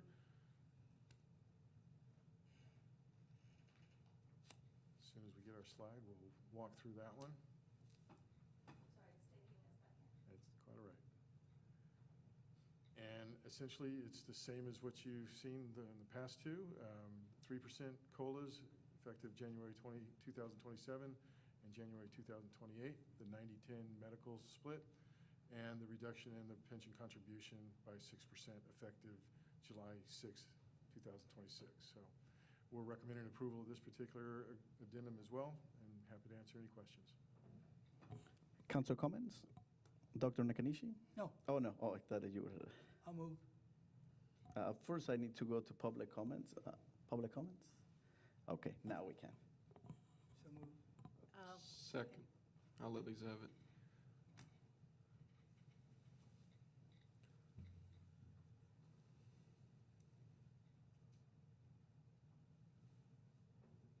Okay, and it passes. All right, moving on to item G8. This is a resolution for an addendum to the employment agreement with our police chief. This has much of the same similarities with one difference. In this particular case, there is an equity adjustment that is based on the compensation study that was completed in order to bring the police chief's salary up to the fair market value median. A 1.21% retroactive increase to the wage effective January 5th of this year will bring the chief's salary to $269,921. Again, the COLAs are the same. The reduction of the cost sharing contribution is a little bit different just because of the bargaining group, and then the 90-10 premium on the medical. So with that, we're recommending approval. Council comments? Seeing none, public comments? I will entertain a motion. Move to approve? Second.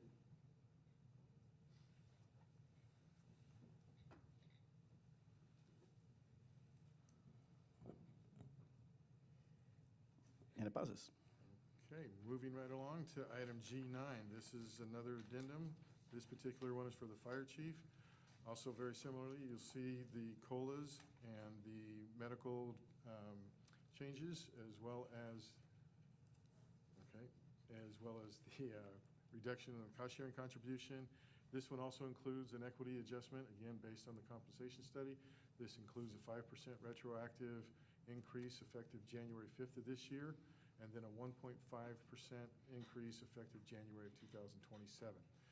With that, we're recommending approval of the contract amendment, and we'll be happy to answer any questions. Excuse me, I'm being told I need to mention that with the 5% retroactive effective January, or retroactive back to January 5th of this year, the chief's salary will be $236,752. Council comments? Seeing none. Public comments? I will entertain a motion. Move to approve? Second.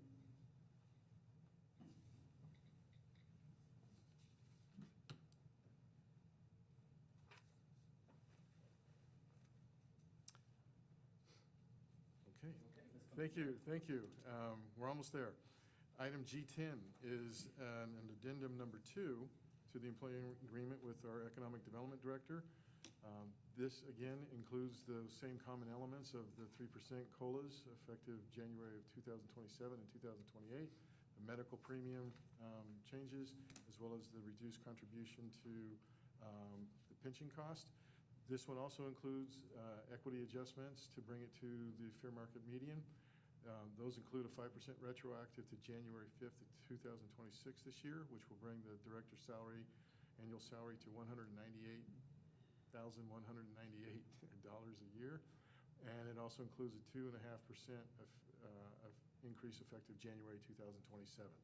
So with those changes, we recommend your approval. I'll be happy to answer any questions. Thank you so much. Council comments? Seeing none. Public comments? Okay, perfect. I will entertain a motion. So moved. Second?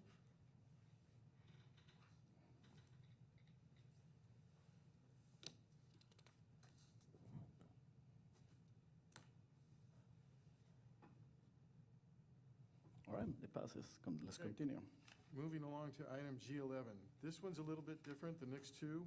I will just highlight another piece of background for you because these are your appointees. So these are employees such as myself that are directly employed by and hired and appointed by the city council.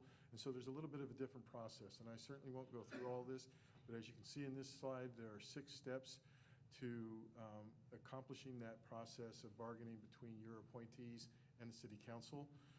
Essentially, it starts with the HR manager initiating that conversation, bringing to you the fact that your appointee employees are due for a performance evaluation, and then that includes a conversation in closed session about how was their performance, and then second of all, what are those the benefit packages that are to be discussed as part of that process. So I will tell you that I'm not sure if it's on the next slide, but we can jump to that. That those particular meetings did occur. The first one occurred on December 17th of last year, and then the second process to meet and confer to finalize the terms of the contract addendums occurred at a special meeting earlier this year on January 27th. So as a result of those conversations in closed session, what you have before you next are the proposed addendums for your consideration and approval. So the first one is the city attorney's position. So this proposed addendum acknowledges those discussions from that special meeting on January 27th. I'll skip over the first item. Again, you'll see here the COLAs, 3% effective January of next year and the following year in 28. The medical premium shares changed to 90%.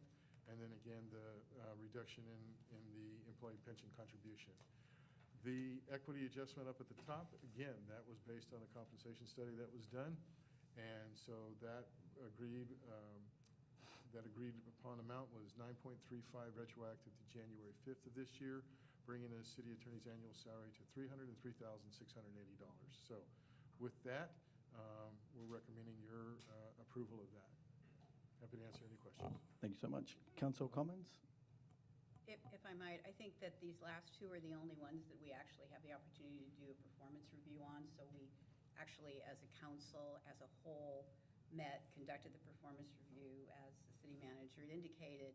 And then I appreciated you letting me know what council decided, because we don't have notes from those meetings. We don't take notes, we don't get notes. So it was a refresher to hear what was reported in your discussions with the HR manager.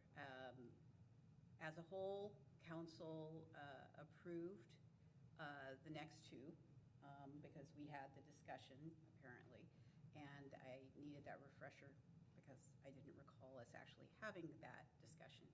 So because of that, and because we had previously indicated that we were going for the meeting of the compensation relative to the standard of compensation survey that we had seen, then I am more comfortable voting for this. So thank you for that refresher. Thank you. Any more council comments? Seen? So moved? I think, yeah, to the, City Clerk. Can we take public comments, City Clerk? Okay, now. So moved. Second.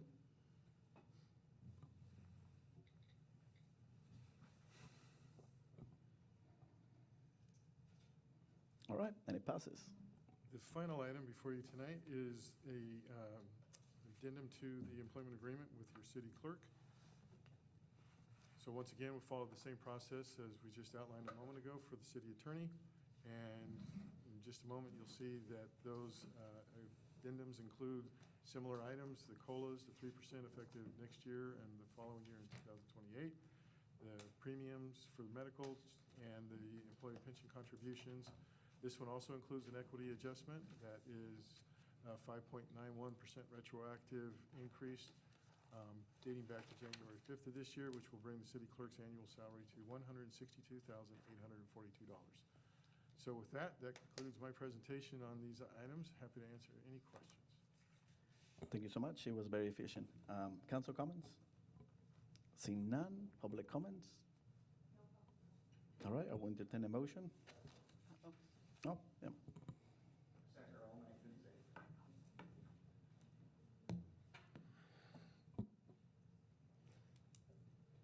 Actually, this is a question and a recommendation. I understand with the appointees that these people report to council. The directors, however, we have a strong city manager form of government, and the directors report to the city manager. It is confusing to me why city council is approving, and I know it's COLAs and all the rest of that stuff, but essentially it's a performance issue. You don't manage them day to day, city manager does. And it seems to me if there's something in an ordinance that you have to approve a contract, and that's why it's coming here, seems like we should clean up that process and not have this in the future. That's my thought and recommendation. Thank you. Thank you for your comment. Seeing no more comments, I will entertain a motion. Move to approve. Second.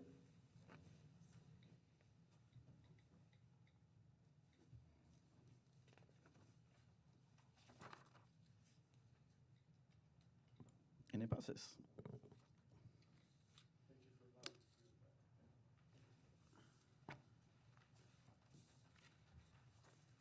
right, well, last item of the night is mine, and I will move through it quickly.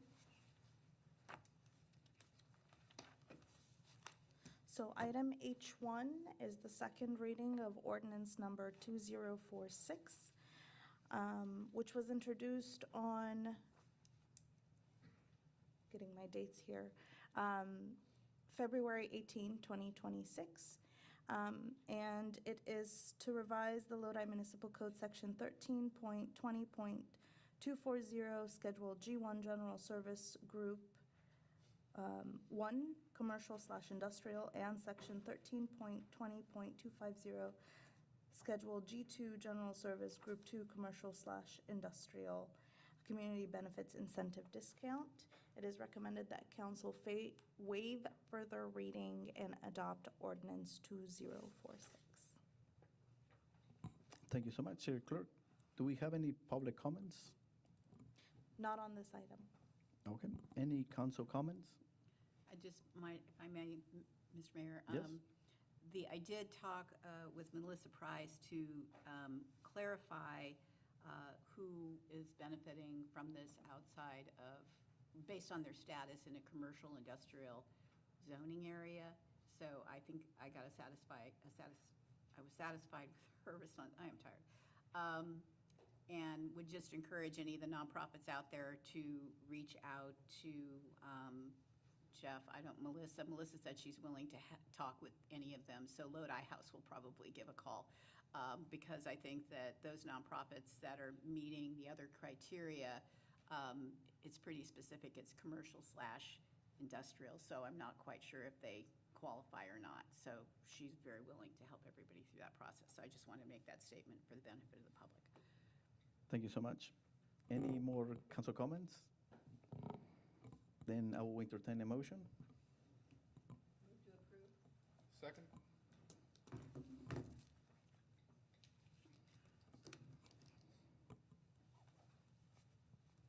Well, now it doesn't like me. There. All right, it passes. So seeing no more actions on the agenda, I will adjourn this meeting at 9:16 p.m.